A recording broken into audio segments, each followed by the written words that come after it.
संभाजी महाराज छत्रपती यांनी एक मागणी केलेली आहे आणि ती मागणी आहे ती वाघ्या कुत्र्याच्या समाधीच्या संदर्भात। या मुद्द्यावर अनेक जण बोलणं टाळतायत, अनेक इतिहास संशोधक जे आहेत ते सुद्धा या मुद्द्यावर बोलणं टाळतायत। आपल्यावर अमोल मिटकरी जे आहेत त्यांच्याकडून आपण जाणून घेऊया। अमोलजी, एकतर या मागणीच्या संदर्भात आपल्याला काय माहिती आहे आणि या समाधीचा कुठं काही तुमच्या वाचनामध्ये किंवा इतिहास संशोधनामध्ये कुणीतरी सांगितल्याची तुम्हाला काही माहिती आहे? पहिल्यांदा माजी खासदार संभाजी छत्रपती यांनी जी मागणी मुख्यमंत्र्यांना पत्राद्वारे केलेली आहे ती मला सकाळी आज ती बातमी कळली। त्यामध्ये त्यांनी रायगडावरील वाघ्या कुत्र्याची समाधी हटवा असं मुख्यमंत्र्यांना पत्र लिहिलंय। आता वाघ्या कुत्र्याची समाधी ऐतिहासिक आहे की अनैतिहासिक आहे हे शेवटी इतिहासकारांनी इतिहास संशोधनावरून जे काही संदर्भ त्यात दिले असतील त्यावरून ते सिद्ध होते। पण एक गोष्ट अशी आहे की शिवाजी महाराजांचं जे निर्वाण झालं ते झालं 3 एप्रिल 1680 आणि रायगडावर चंदनाच्या लाकडांमध्ये महाराजांचा देह ठेवला गेला।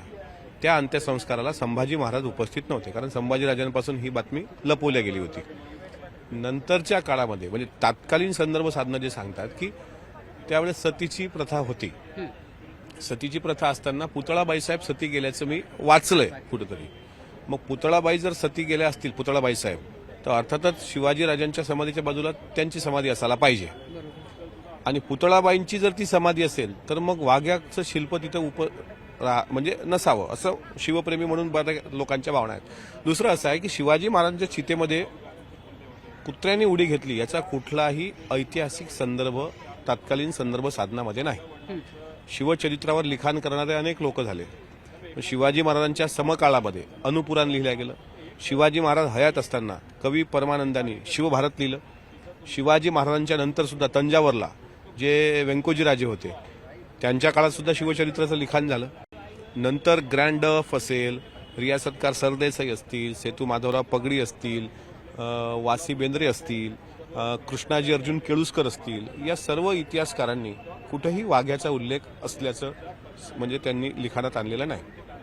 वाघ्या कधी आलाय? वाघ्या कुत्र्याचं प्रकरण 1930 नंतरचं आहे, म्हणजे शिवकाळ संपल्यानंतरच्या उत्तर काळामध्ये, म्हणजे पेशवाईच्या उत्तरार्धामधलं ते आहे।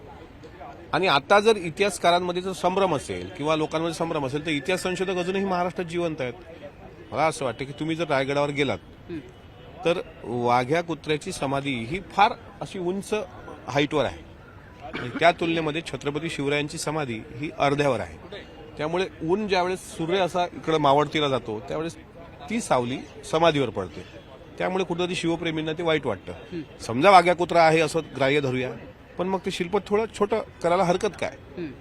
आणि जर त्याबद्दल स्वतः शिवाजी महाराजांच्या वंशजांनी पत्र लिहिलं असेल, शाहूराजांच्या वंशजांनी पत्र लिहिलं असेल, तर मुख्यमंत्र्यांनी ते गांभीर्याने घेऊन तात्काळ एक चर्चा गठीत म्हणजे एक समिती नेमावी आणि वाघ्या कुत्रा हे ऐतिहासिक आहे की अनैतिहासिक आहे हा संभ्रम एकदा महाराष्ट्राच्या समोरचा दूर करावा।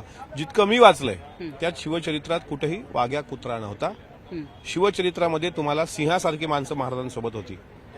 त्यामध्ये तानाजी मालुसरे, बाजी प्रभू, येसाजी कंक, फिरंगोजी नरसाळा, त्याच्यानंतर शिवाजी काशी, जिवाजी महाले, कान्होजी नाईक जेधे, बाजी पासलकर, ही सिंहासारखी माणसं ज्यांनी लाखांचं सैन्य मातीत घातलं। तर प्रतापराव गुजरांचा इतिहास तर बैलोल खानाचा 5000चा तळ शोधून त्याला तिथं मातीत गाडला। तुम्ही जे म्हणालात आता की वाघ्या कुत्र्याचा उल्लेख हा साधारणतः 1930च्या नंतरच्या कालावधीमध्ये दिसून येतो किंवा कुणाच्या पुस्तकामध्ये आल्याचा किंवा कुणी लिहिल्याचं तुम्हाला काही कल्पना आहे? हा, अशी अनेक पुस्तकं लिहिल्या गेली अनेक इतिहासकारांकडून, त्यामध्ये मी वाचलेलं आहे। मी इतिहासाचा संशोधक नाही, इतिहासाचा अभ्यासक पण नाही मी म्हणत स्वतःला, इतिहासाचा मी वाचक आहे।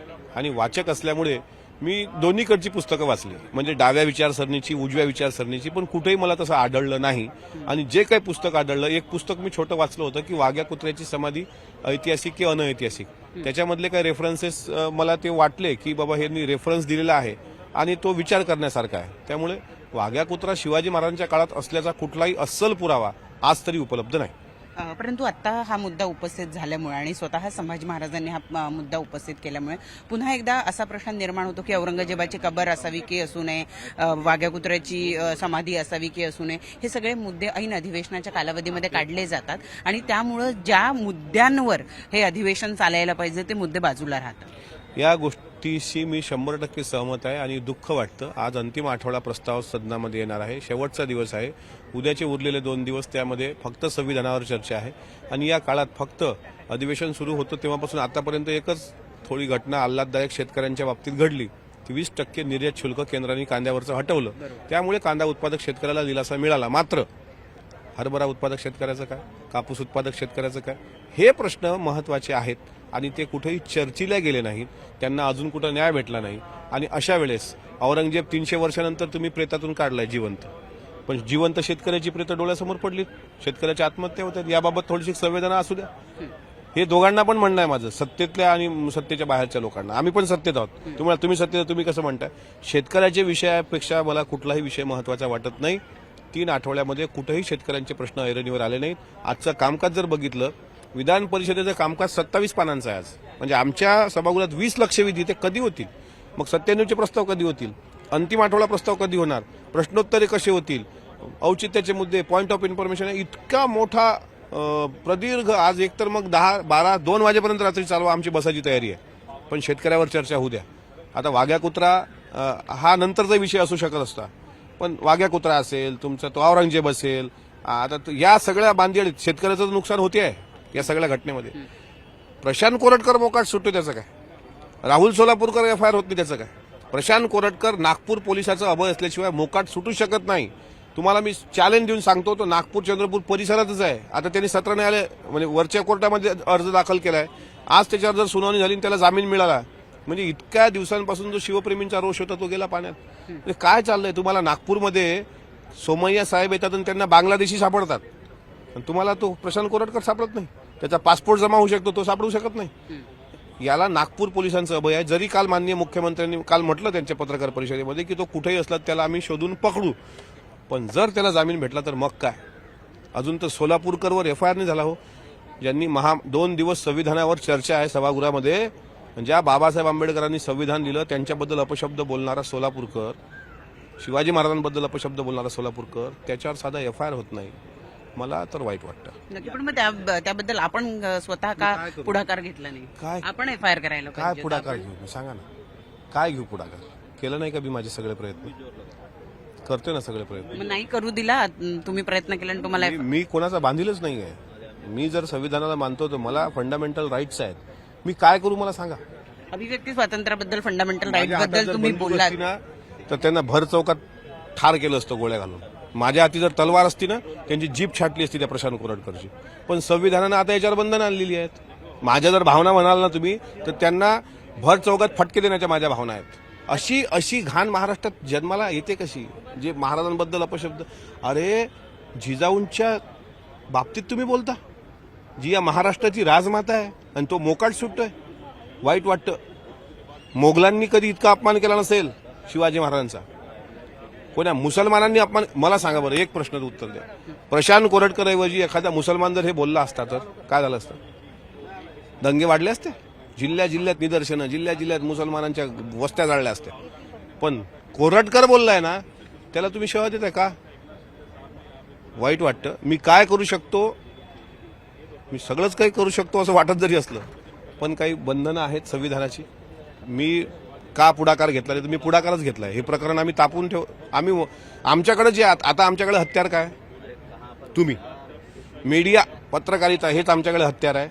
आणि सर्व पत्रकारांचा आभार मानतो की तुम्ही सुद्धा छत्रपती शिवाजी महाराजांबद्दल जो आदर पत्रकारांच्या मनात दिसला, जो दुर्दैवानं आमदारांच्या मनात नाही काही, तो तुमच्या मनात दिसला, त्याबद्दल तुमचे तर आभारच मानतो. पण प्रशांत कोरटकर किंवा राहुल सोलापूरकर सारखी अपप्रवृत्ती, मोकाट सुटणं, यापेक्षा महाराष्ट्राचं दुसरं दुर्दैव नाही. आता तुम्ही अभिव्यक्ती स्वातंत्र्याबद्दल बोलला. तुमच्या सहकारी मित्रपक्ष जो आहे एकनाथ शिंदे यांचा, त्यांच्या लोकांनी 3 वर्षांपूर्वी गायलेल्या एका कवितेबद्दल किंवा म्हटलेल्या एका कवितेबद्दल एक स्टुडिओ फोडून टाकलेला आहे आणि आता हे प्रकरण जे आहे ते पोलीस ठाण्यापर्यंत जाऊन पोहोचलेलं आहे. अभिव्यक्ती स्वातंत्र्य इथं कुठेतरी चिरडलं जात आहे असं विरोधकांचं म्हणणं आहे. विरोधक काय म्हणतील आम्हाला? हेच म्हणतील. पण तुम्ही त्या त्यांनी त्या स्टँडअप कॉमेडियननी ज्या पद्धतीने ते काव्य केलं, ते एका संविधानिक पदावर असणाऱ्या व्यक्तीबद्दल केलं. ते महाराष्ट्राच्या उपमुख्यमंत्र्याबद्दल, देशाच्या प्रधानमंत्र्याबद्दल केलं. त्याचं आणि त्यातून जी काही हिंसा उमडली, जसं ते समर्थन होऊ शकत नाही. हिंसेचं पण समर्थन होऊ शकत नाही. पण असं बोलताना तुम्हाला काही मोकाट सूट दिलेली आहे का बोलायची, काय पण बोलता, असं चालत नाही. त्यामुळे त्याचाही मी निषेध व्यक्त करतो. विरोधकांना आता आयत्या खोलीत भेटलंय, त्यामुळं ते आज तर त्याच्या बाजूला. मला एक सांगा, त्या कामराच्या बाजूला उभं राहण्याची काय गरज आहे? तुम्हाला एवढं वाटतं ना कामराबद्दल, तर मग तुम्ही शिवछत्रपतींच्या सन्मानाबद्दल उभे राहा ना. ते काय होत नाही. त्याच्यामुळे विरोधकांना काय विरोध करायचा तर करू देत. ज्यांनी कायदा सुव्यवस्था खंडित केली असेल त्यांना पोलीस प्रशासन सोडणार नाहीच. पोलीस त्यांना सोडणार नाही. कायदेशीर कारवाई करतील ना, सत्तेतले असो का विरोधातले. पण त्यांची प्रतिक्रिया ना साहजिक आहे. शेवटी शिंदेसेना आहे. परंतु संजय राऊत यांच्याबरोबरचा पण आता एक फोटो त्याचा समोर येतो आहे. कुठेतरी या सगळ्या गोष्टींच्या मागे किंवा असं काव्य लिहिण्याच्या मागे संजय राऊत असतील का? प्रशांत कोरटकरचे सुद्धा अनेकांसोबतचे फोटो आहेत. याचा अर्थ प्रशांत कोरटकर जे बोलला त्याचं दुसऱ्या फोटो सोबत असणाऱ्या माणसाचं समर्थन आहे असं होत नाही. तशा पद्धतीनं हा जो कामरा आहे याच्यासोबत जर राऊत साहेबांचे फोटो असतील, मला वाटत नाही की ते तशा पद्धतीचं आहे जसं आपण समजतो. शेवटचा प्रश्न, त्याच्यावर कारवाई केली गेली पाहिजे का? हे काव्य लिहिल्याबद्दल त्याच्यावर कारवाई केली गेली पाहिजे? त्या काव्यामध्ये जर काही आक्षेपार्ह असेल तर तो आक्षेपार्ह मजकूर पडताळून त्याच्यावर कायदेशीर कारवाई केली पाहिजे. धन्यवाद आमच्याशी संवाद साधल्याबद्दल. तर हे होते अमोल मिटकरी, ज्यांनी या ठिकाणी स्पष्ट केलेलं आहे की अशा पद्धतीची जर काव्यरचना केली असेल आणि त्यात काही आक्षेपार्ह असेल तर अशा व्यक्तीवर कारवाई केली गेली पाहिजे. आणि संभाजी महाराजांनी जी मागणी केलेली आहे त्या मागणीचा विचार करून शासनानं या संदर्भामध्ये पावलं उचलली पाहिजे. त्यासाठी एक इतिहास तज्ज्ञांची समिती नेमावी आणि त्याचबरोबर या संपूर्ण प्रकरणाचा छडा लावून योग्य ती कारवाई करावी. व्हिडिओ जर्नलिस्ट रमेश भटसह प्रणाली कापसे, न्यूज 18 लोकमत, मुंबई.